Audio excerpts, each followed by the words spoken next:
Welcome to your Daily Writing Habit, episode number 790. If you are writing a book or thinking about it, or maybe you've started writing your book but you need some help getting it done, you are in the right place. Good morning. Happy Monday, everyone. I'm your host, Christine Whitmarsh. If you're looking for me online, look for Christine Inc., like that stuff we write with. Each day, I'm sharing with you the writing habits I've learned over my 19 years as a ghostwriter, book coach, and author.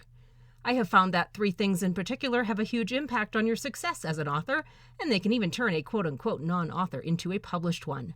Those 3 things and my 3 pillars here on the show are writing fundamentals, productivity, and mindset habits. Here's today's quote. "The purpose of a storyteller is not to tell you how to think, but to give you questions to think upon." Brandon Sanderson. And once again, good morning, everyone. Happy Monday. And you know, my regular listeners have heard me say it before, along with many other story people saying it before. Storytelling is not just a thing now. It is the only thing when it comes to getting and keeping your audience's attention. Story is a veritable attention magnet. So the question I often get from many of my nonfiction authors, whether they're writing business books or their memoirs, is, how can I spice up my storytelling with the things readers love about fiction without actually writing a fiction book?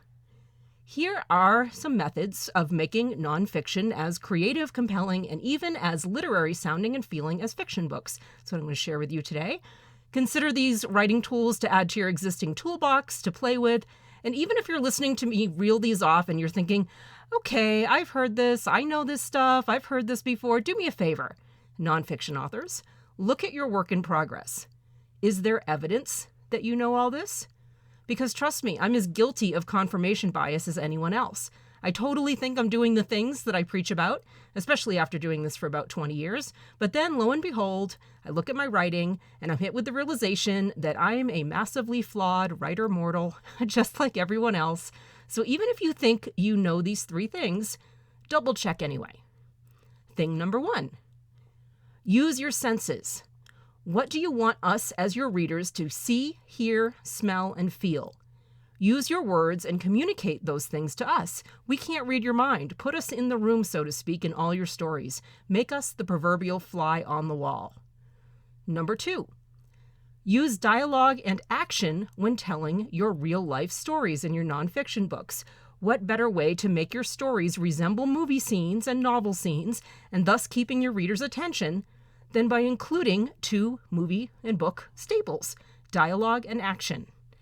After all, when your real-life stories unfolded, people were talking and doing things. So to reiterate that last tip also, put us in the room with you. And finally, number 3, and when appropriate, and it won't get you into legal trouble, use creative license to craft a better version of reality than what really happened. This is the creative license that comes with being a writer, and as long as the key details and most importantly, the points of your scene stay intact, the order of events, details about people in the scenes, and other creative details can be moved around if by doing it you're writing a better scene that better makes your point. So recapping the 3 fiction writing tips for non-fiction writers. Number 1, use your senses, put us in the room. Number 2, use dialogue and action when telling your real-life stories. And number 3, use creative license to craft a better version of reality than what really happened.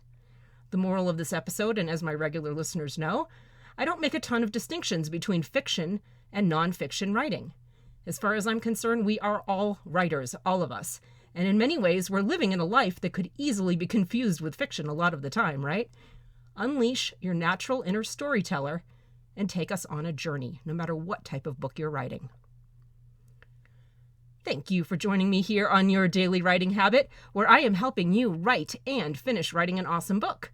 And please drop by my Inc. Authors group on Facebook and let us know how we can support your writing goals. Until tomorrow, happy writing.